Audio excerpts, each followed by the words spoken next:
There were chemical models for how it would dissolve, how it would fraction, split into different parts, how toxic it is, how it degrades through bacteria. They learned that using bacteria to degrade the oil made it more toxic in the initial stages of degradation, and other kinds of bacteria are needed to complete the process so that it's, and we can see the signature of the oil, you know, what kind of oil it is, and you can identify exactly where it came from in the world, so we can say, aha, that oil came from that tanker, which was sent by that nation from that location. Good for legal purposes, but also good for tracking the fate and effects of the oil, because it goes into the food chain.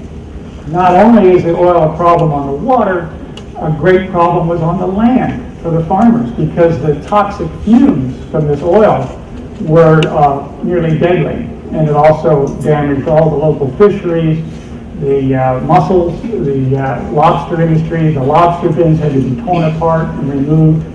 It's disrupted society for at least a year, and certainly disrupted the ecosystem for at least 10 years, and of course still has lingering effects that require intensive study to detect.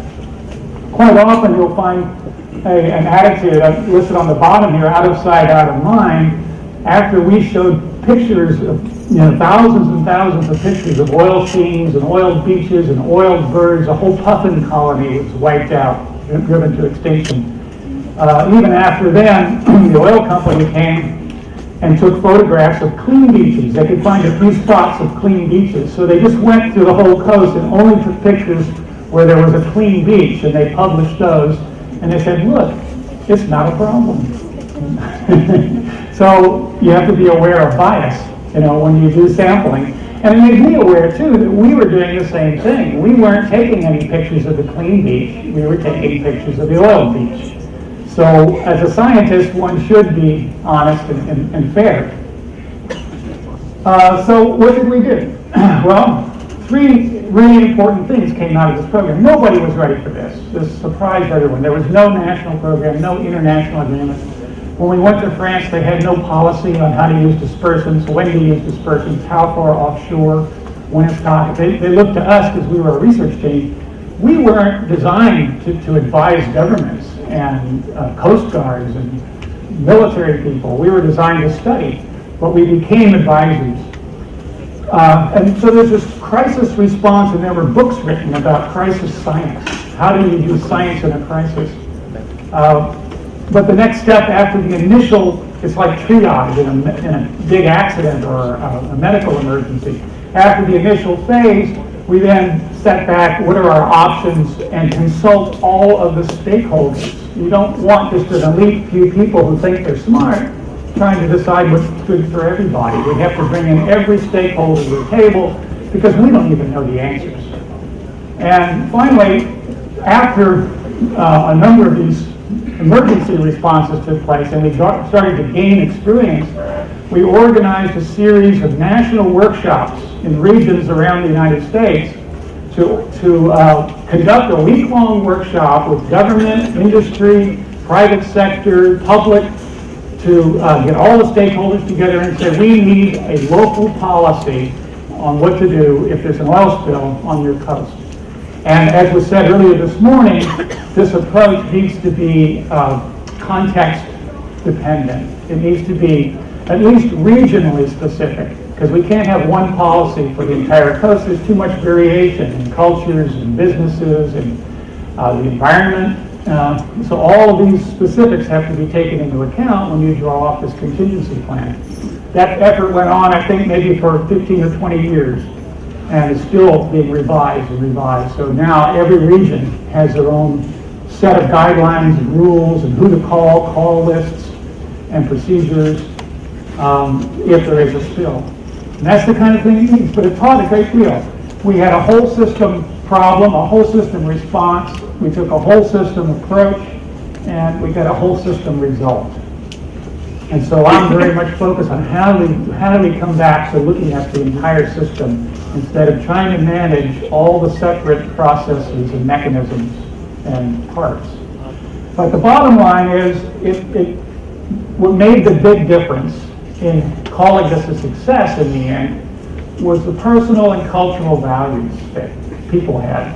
It comes down to the public. If the public doesn't complain, if the public doesn't drive the government, then the government doesn't regulate the industry, it all goes away. And in fact, that's what happened. After I left the team, one of the biggest spills in history in Alaska, in the Gulf of Alaska, you may remember that spill, I had personally participated in review teams to study Alyeska's response plan for the oil spill. And they had everything. It was wonderful. They had helicopters, they had dispersants, they had skimmers, they had booms, and they have a plan. They showed how quickly they could get all of this stuff out there, and it was wonderful. But in the 10 years since they demonstrated it, the administration changed, the politics changed, nobody forced them to keep training. And nobody forced them to check the equipment. So when the oil spill happened, none of it worked. None of it worked. Because they hadn't maintained it. So you need the laws, and you have to enforce them. And mostly you need citizen groups to make sure that it all happens. You need people who care. So that's really my main message. And I've got a lot more slides. I'll skip through some of them because I know I can't talk beyond 30 minutes. I'm going to jump now to another exported problem that's going from the developed world to the international community, and that's global change, or climate change, and especially the impact on ecosystems. You may have heard of this assessment that was done some years ago called the Millennium Ecosystem Assessment. It was a huge international effort, and one of the things they concluded was that every ecosystem on Earth is negatively impacted now by human activity because we are becoming dominant. And the bottom line here is we really don't understand the complexity when you start to look at a whole system.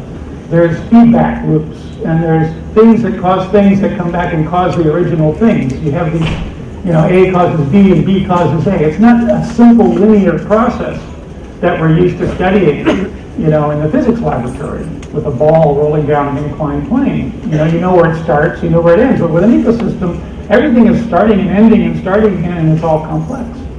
And we don't have the tools. And we also don't have the scientific thinking right now to do that. So that's one of the things we want to develop. And I think that's something that's a great opportunity for students now. Because the students I talk to want a different future. And they understand that that future is complex. And they understand that our old way of looking at it and dealing with it is not complex. We're taking simple models and applying them to a complex system and getting the wrong result. So the overriding conclusion of the Millennium Assessment was that radical changes to the way nature is treated at every level of decision making. In our time, doubling of nitrogen, the natural input of nitrogen is double what nature produces. The ecosystem can't use it, so it overdrives, creates dead zones in the ocean.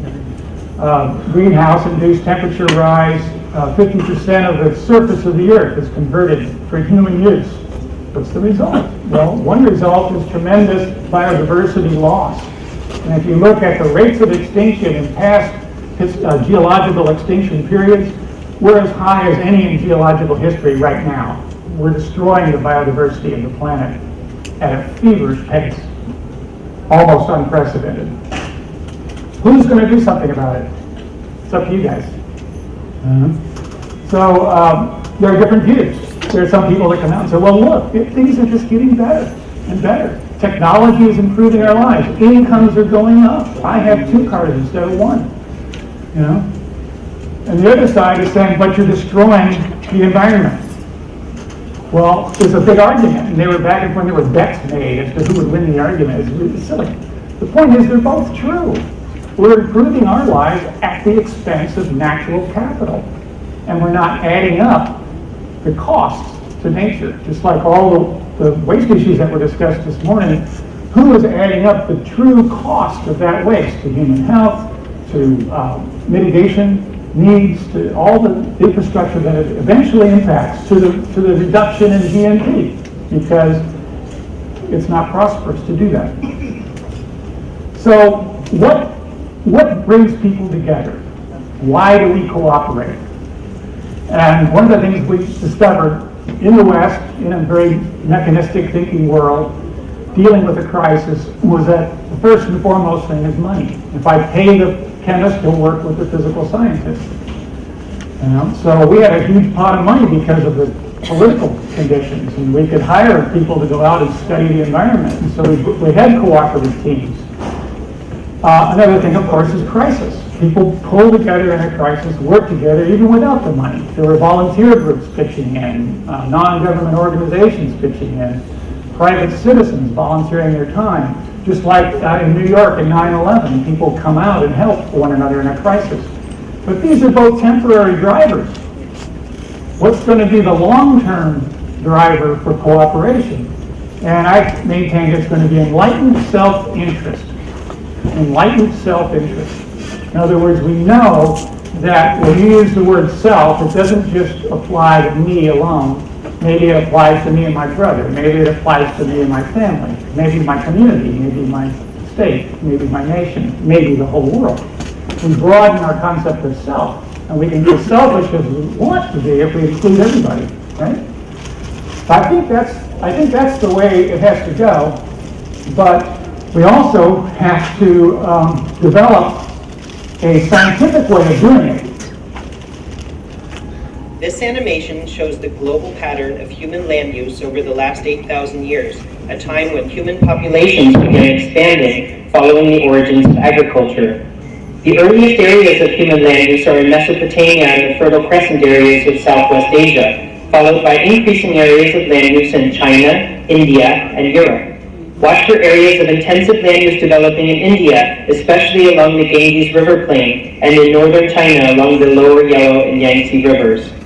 As time goes on, you will see areas of land use developing in South America along the Andes and in Africa, especially in the Sahel region. By classical times, land use in Europe is very intense, with up to 60% of the land under human uses. But we start to see fluctuations around this time too, with some areas abandoned corresponding with wars, famine, and other historical events that affected human populations. Continuing through the Middle Ages and Renaissance, land use in Europe and China increased greatly following the development of cities and towns. Now pay careful attention to South America. Following the first contact with Europeans around 1500, nearly 90% of the indigenous people of the Americas were killed, mainly by disease, leading to massive regrowth of natural vegetation, especially forests in the Amazon, Andes, and Mesoamerica. As we race towards modern times, we see the settlement of the Americas and Australia by Europeans spreading across the continents, and the development of the human-dominated world we have today. So in this animation, if you were looking carefully, about 2,500 years ago, 500 BC, India was the most extensively and most intensively developed landscape on Earth. Research is coming out now, and it's been out for a long time, but it's starting to become recognized and published, about historic civilizations in the Indus-Saraswati region.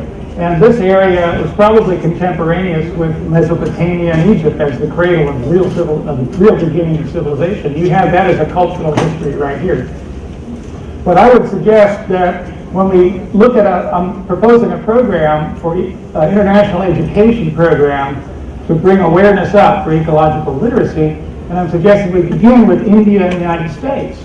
And one of the reasons I think it's a good combination is, if you recall how blank this was until the last couple of hundred years, we have very different cultural and environmental histories.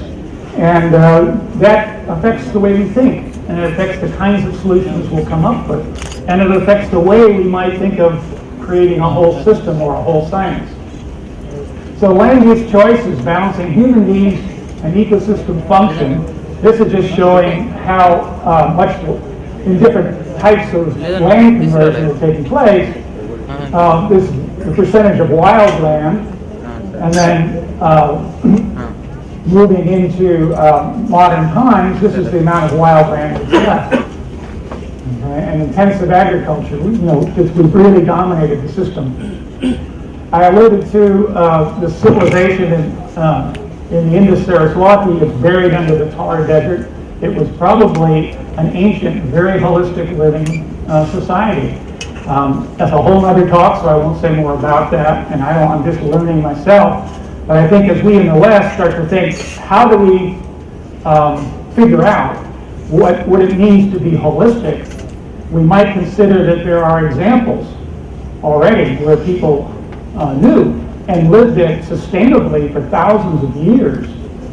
And in fact, there's even, see that's what it looks like now, the Thar Desert, but this is what is discovered under the desert. Is this ancient, this water's still flowing, and it was a very lush, green, fertile area, much larger than Mesopotamia and the Nile put together. But there are still communities surviving right here in India that are living according to those ancient principles, and they're recognized as being the most sustainable communities on Earth. Now, you're not going to get a lot of people in the West saying we want to go back to nature and abandon our technology. So we have a problem. We have to figure out how to learn what those guys know, back up, and do it with technology, because we're not going to back up the technology. So we have to turn the technology into a friend.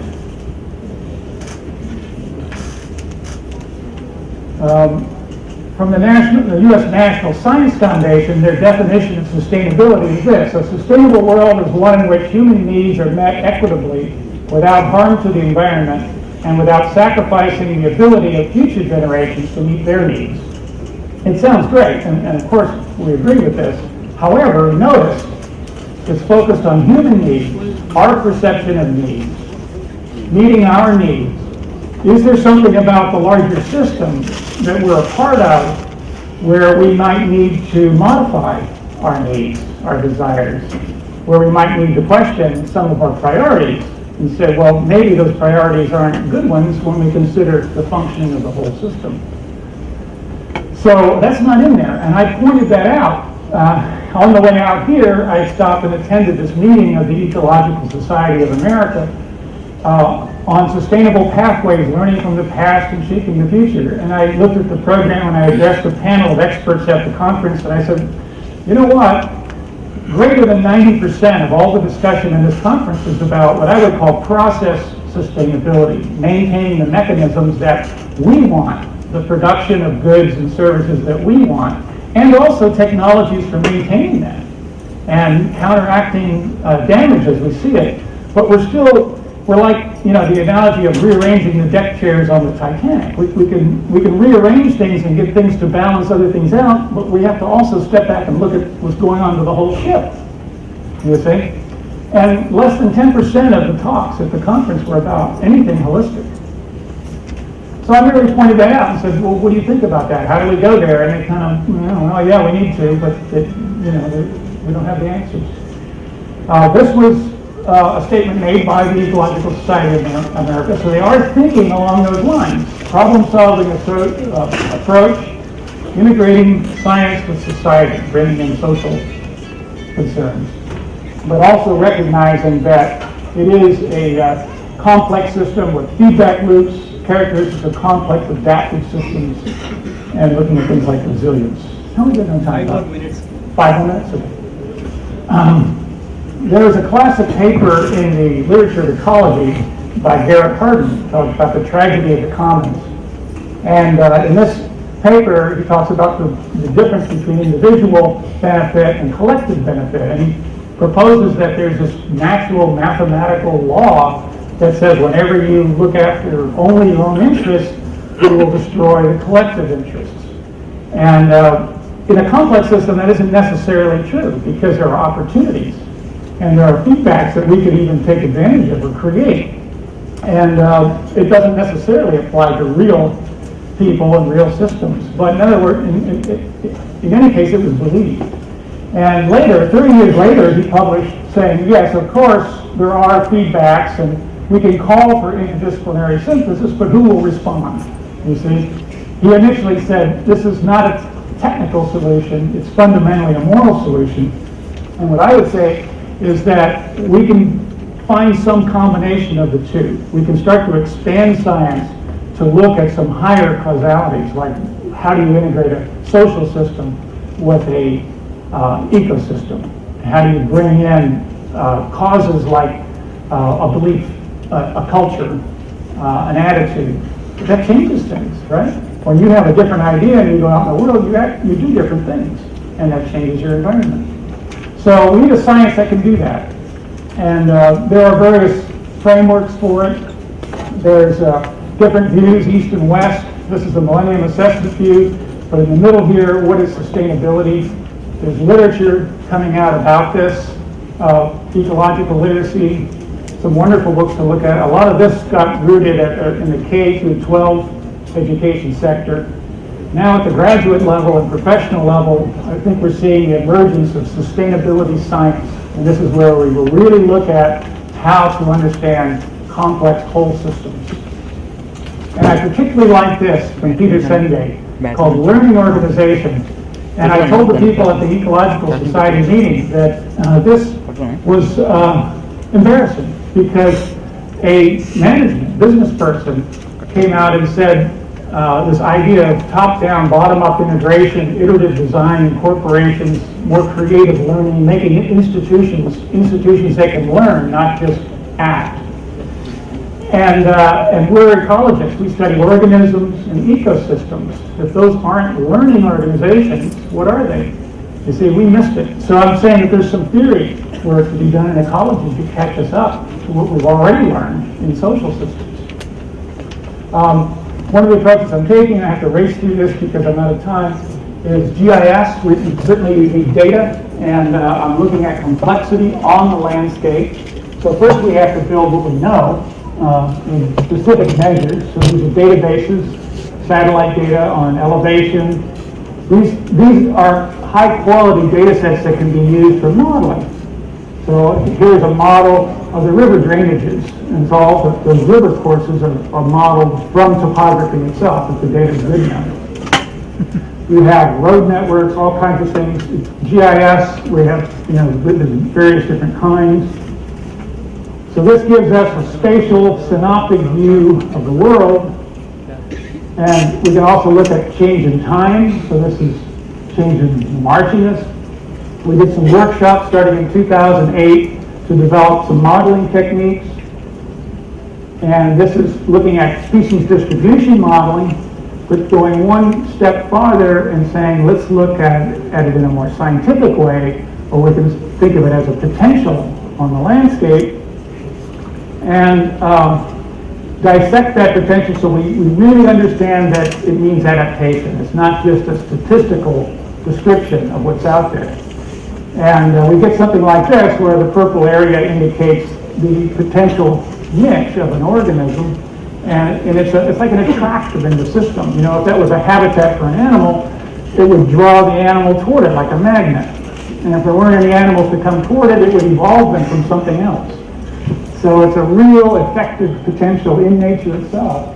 And then the idea is that when you look at it that way, you have dynamic models, potential models, you couple those together and you get complex relations.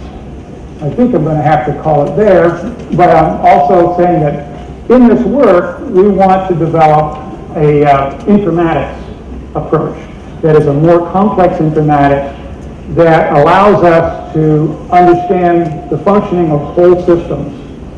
You see, because over here, these are things that are not normally included in mechanistic science. I think the rest is just examples of that. And here's the framework for an ecological literacy leadership education program where we're combining three components: science, policy, and ethics. And if you think about this triad, from each one of these, if you're an ethicist, you see a conflict between science and policy, and you can help resolve it. If you're a scientist, you see a conflict between policy and ethics, and you can help resolve it. So this is one way of thinking about how to get to a more whole system view, is for each node to resolve the conflicts in the others. So, ideas like that to try to get us to whole organization, bringing in ethical frameworks that exist even here in India, involving multiple institutions, and then this would be a graduate certificate program that would be open to students of all disciplines to, within 1 year, to get a certificate saying, I understand something about how whole nature works, and to try to change thinking at a basic level. That's, I'll conclude there. Thank you very much.